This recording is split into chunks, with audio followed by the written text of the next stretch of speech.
ہارون صاحب، جس طرح سے میں نے بات کی، سب سے پہلے تو سیاست کے اوپر ہی ہم بات کریں گے.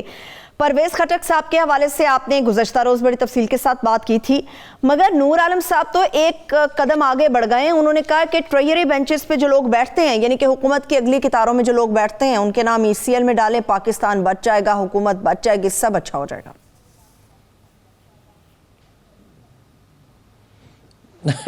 بات یہ ہے کہ اگر کوئی خرابی ہے یا بہتری ہے تو عمران خان صاحب کی وجہ سے ہے. کابینہ میں ڈسکشن ہوتی ہے، وہاں فیصلے ہوتے ہیں، تو ان کو ECL پہ ڈالنے کا کیا فائدہ ہوگا؟ اور کیا ان سے کوئی تفتیش کرنی ہے تو وہ یا کوئی ایسی چیزیں ہیں جہاں غلطیوں کے مرتکب ہو رہے ہیں تو وہ اس کے بغیر بھی کیا جا سکتا ہے. اصل میں ان کے لہجے سے یہ صاف نظر آتا ہے کہ وہ سخت ناراض ہیں، اور ناراض اس لیے ہے کہ حکومت ان پاپولر ہو رہی ہے، وعدے پورے نہیں کر سکی. وہ وعدے سب کو معلوم ہے، اب بار بار دہرانے کی کیا ضرورت ہے. اس میں ایک پہلو یہ ہے کہ خیبر پختونخوا سے امیدواروں نے وعدے کیے تھے لوگوں سے گیس کے کنیکشن دینے کے، جہاں اور بہت سے ایسے وعدے کیے جو پورے نہیں ہو سکے. یہ وعدہ کیسے پورا ہو سکتا تھا؟ یہ بات معلوم ہے 2-3 سال سے کہ گیس کم ہو رہی ہے، اور اگلے 8-10 سال میں 12 سال میں یہ ختم ہو جائے گی. آپ گھروں میں یہ دنیا میں کہیں بھی نہیں ہے، پہلے بھی کئی دفعہ عرض کیا ہے کہ بہت کم ملکوں میں یہ گھروں تک پائپ لائن کے ذریعے گیس پہنچائی جاتی ہے. آپ ایران سے گیس لے لیتے، سینٹرل ایشیا سے منگوا لیتے تو پاسبل تھی. اچھا، حماد اظہر پہ نکتہ چینی کی جا رہی ہے، اس کو ٹارگٹ کیا جا رہا ہے کہ اس نے تاخیر کی. ممکن ہے کچھ اس کی کوتاہی اس میں شامل ہو، لیکن پیسے کہاں تھے گیس منگوانے کے لیے؟ اور یہ فیصلہ حماد اظہر کو تنہا کرنا تھا. توقعات پوری نہیں ہوئی، حلقے میں جاتے ہیں لوگ، نکتہ چینی کرتے ہیں. چنانچہ اس پہ وہ پہلے نور عالم صاحب نے پہلے بھی برہمی کا اظہار کیا تھا جی، اور وزراء پہ برہمی کا اظہار کیا تھا. وزراء تو ایک رول ہے ان کا پالیسی میں، ایک حد تک ہے، ایک حد سے زیادہ تو نہیں ہے. اور یہ ہم سب جانتے ہیں کہ مشیر اکثر ناقص ہیں، ٹیم اچھی نہیں بنائی ہے، تیاری نہیں. کہ وہ کسی نے کہا تھا کہ اتنی تیاری بھی نہیں کی جتنی کوئی آدمی گنڈیریوں کا کاروبار کرنا چاہتا ہو، ریڈی بنانا چاہتا ہو تو وہ 2-3 مہینے سیکھتا ہے. اتنی بھی نہیں کی. دیکھ کتنے وزراء خزانہ بدلے، کتنے چیف سیکرٹری بدلے پنجاب میں، کتنے IG بدلے، کتنے FBR کے آدمی بدلے، کتنے فائنانس سیکرٹری بدلے. تو یہ تیاری نہیں تھی، گرفت نہیں تھی چیزوں پہ، اس کی وجہ سے ہوا ہے. اب پینک کا شکار ہو رہے ہیں ان پاپولیرٹی کی وجہ سے. اور پہلے اپوزیشن منقسم تھی بہت بری طرح، اور اب یہ بھی منقسم ہو رہے ہیں.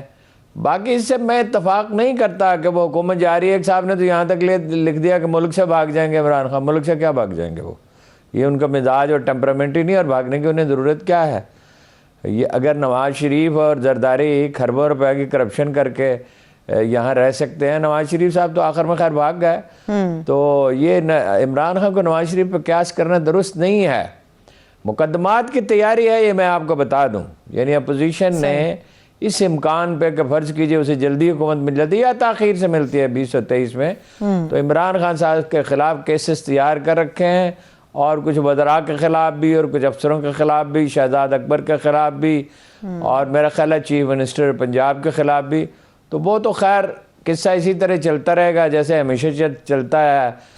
90s کے ڈیکیڈ میں جسے لاسٹ ڈیکیڈ کہا جاتا ہے، ضائع کیا ہوا اشرا، اسی طرح کی سچویشن رہے گی جب تک کہ اپنے رویوں میں تبدیلی نہیں لائیں گے. اور سب سے زیادہ ضرورت ہے عمران خان صاحب کو اپنے رویے میں تبدیلی لانے کی، کہ احتساب واحد ایجنڈا نہیں ہوتا حکومت کا. احتساب اپنی جگہ پہ جاری رہتا ہے اور وہ ادارے کرتے ہیں.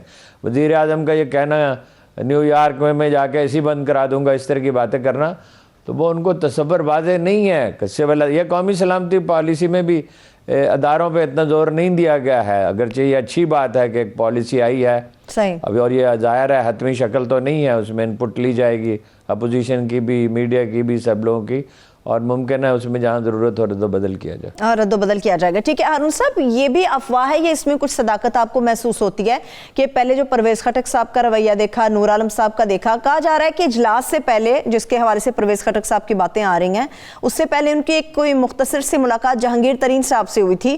اس کے بعد پھر دیکھا پرویز خٹک صاحب کا بالکل لہجہ بدل گیا، حماد اظہر صاحب کے اوپر انہوں نے چڑھائی کر دی. پھر نور عالم صاحب کا بھی یہی بتایا جا رہا ہے. کیا واقعی صداقت ہے؟ میں نہیں کہہ سکتا, میرے علم میں نہیں ہے, لہذا میں اس میں کوئی رائے نہیں دے سکتا. افواہیں بہت پھیلتی ہیں اس طرح کی سچویشن میں, خاص طور پہ جب نئے آرمی چیف کا تقرر ہونا, جو وقت سے پہلے ہی بہت بحث شروع ہو گئی ہے. وقت سے پہلے اس طرح کی باتیں ہو جانا یہ پاکستان کے استحکام کو کتنا نقصان دیتی ہیں؟ دیکھیے, دو مثالیں میرے سامنے ہیں. ایک یہ ہے کہ 1970 کی الیکشن کمپین 1 سال پہ دراز ہو گئی, جس کے نتیجے میں تلخی بہت بڑھ گئی, اور پھر جو خرابی ہوئی وہ سب جانتے ہیں. الیکشن کمپین 3 4 5 مہینے سے زیادہ کی نہیں ہونی چاہیے, قاعدے کی بات یہ ہے. اسی طرح دوسری مثال میرے سامنے ہے کہ 30 اکتوبر 2011 میں پی ٹی آئی کا جلسہ ہوا, اور 6 مہینے تک وہ ملک کی سب سے مقبول پارٹی تھی, لیکن انہوں نے سارا عرصہ الیکشن میں ضائع کر دیا. پھر اس الیکشن کو منسوخ کیا اور نئے الیکشن کا اعلان کیا جو نہیں ہوئے, پھر نامزدگیاں ہوئیں. تو یہ وقت جب آپ ضائع کرتے ہیں غیر ضروری چیزوں میں, جب آپ ترجیحات صحیح متعین نہیں کرتے, تو پھر اس کا نقصان تو اٹھانا پڑتا ہے. ٹھیک ہے. اب ہارون صاحب, کیا پی ٹی آئی میں واقعی کہا جا سکتا ہے کہ ٹوٹ پھوٹ کا عمل شروع ہو چکا ہے؟ ایک طرف تو افواہیں ہیں, مگر اگر نور عالم صاحب کو, پرویز خٹک صاحب کو دیکھیں تو آپ کو لگتا ہے کہ واقعی ٹوٹ پھوٹ شروع ہو چکی ہے پی ٹی آئی کے اندر؟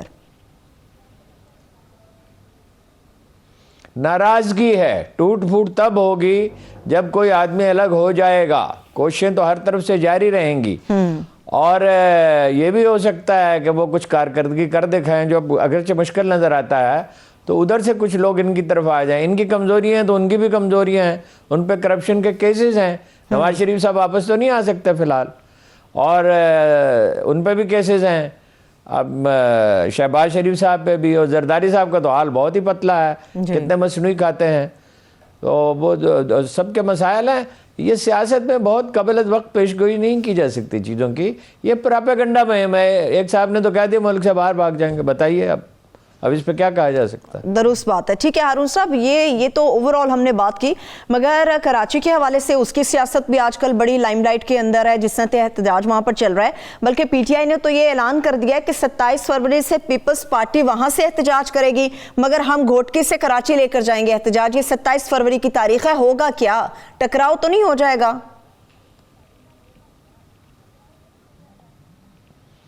نہیں, ٹکراؤ کیا ہوگا, یہی یہ امت روایات میں کھو گئی, حقیقت خرافات میں کھو گئی.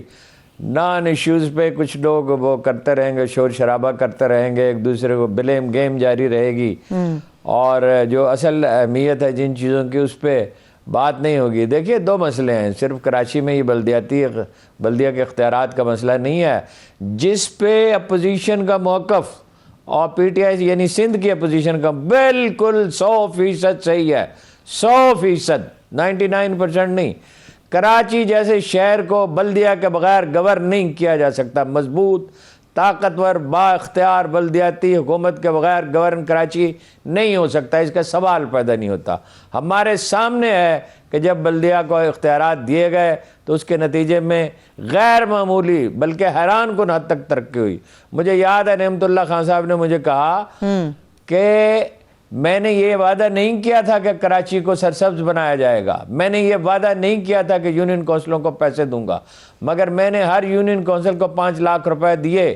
آج کے حساب سے ایک بڑی رقم ہے, دیکھیے نا, 20 سال پہلے کی بات ہے. اور یہ کراچی میں جو ہے وہ گرینری میں بھی اضافہ کیا, کچی آبادیوں کو بہتر بنایا. اسی طرح مصطفیٰ کمال کے دور میں تعمیر و ترقی کا بہت کام ہوا. میں جاتا تھا وہاں, شہر کھدا پڑا تھا. لیکن دوسری طرف یہ بھی تھا, یہ واقعہ ہے کہ 40 منٹ کا سفر 25 منٹ میں طے ہو جاتا تھا. اتنے انڈر پاس بنے, اتنے اوور ہیڈ برج بنے, سڑکوں کی حالت بہتر ہو گئی تھی.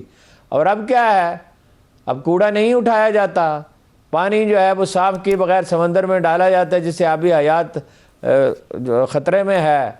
اور پینے کے پانی میں کوئی اضافہ نہیں ہوا. کتنے برس ضائع ہو گئے. نجیب ہارون کہتے رہے کہ میرے سپرد کر دیں, ان تو کبھی سرکاری کام کیا ہی نہیں تھا, وہ تو مفت میں کرنا چاہتے تھے, کسی نے سن کر نہیں دیا. اور ایک رپورٹ بنی, کچھ کام ہوا, پھر کہا گیا کہ یہ ٹھیک نہیں ہے, پھر دوسری رپورٹ بنے. اور کوئی آپ کو بتایا تھا 100 ارب روپے کا پانی تو بیچ دیا جاتا ہے ہائیڈرنٹ کے ذریعے. دنیا میں کہیں یہ تماشا بھی ہوتا ہے کہ سرکاری پانی ٹینکروں کے ذریعے بک رہا ہو اور شہری جو ہے پانی خرید رہے ہوں. پھر کرائم ریٹ بہت بڑھ رہا ہے. 2013 میں یہی سچویشن تھی تو رینجرز کے حوالے کر دیا گیا تھا شہر کو. جی تو اب 4 ڈکیتیاں تو ایک ہفتے میں ہوئی ہیں ہائی وے پہ, اور ٹیلی فون چھیننے کے, موبائل چھیننے کے, گاڑیاں چھیننے کے واقعات ہو رہے ہیں, قتل کے واقعات بڑھ گئے ہیں. تو کراچی پولیس کے چیف نے کہا ہے کہ صرف پولیس کی نفری میں اضافے سے کچھ نہیں ہوگا, نفری بھی کم ہے, یہ بھی اپنی جگہ ہے, لیکن سیف سٹی پروجیکٹ جو ہے اس پہ عمل ہونا چاہیے. ہر جگہ کیمرے لگے ہوئے ہونے چاہیے. کیوں نہیں لگے ہوئے کیمرے؟ کوئی مہنگی چیز تو نہیں ہے, آپ کا خیال ہے کہ اس پہ بہت. یہ مجھے یاد ہے وزیر داخلہ صاحب تھے وہ ہری ٹائی والے, اب میں ان کا نام بھی نہیں لینا چاہتا, اتنی دفعہ لے چکا ہوں. تو انہوں نے کوئی 1 کروڑ روپے کا پروجیکٹ تھا تو انہوں نے کہا اس کو 9 ارب کا کر دیں. بھائی 1 ارب کا 9 ارب کا کیسے کر دیں؟ وہ آدمی بھاگ گیا. اس نے کہا بھائی کوئی حد ہوتی ہے, 10-20%, 30% تو اضافہ ہو سکتا ہے, لیکن یہ ہے کہ آپ کی جیبیں بھرنے کے لیے 9 گنا تو نہیں ہو سکتا.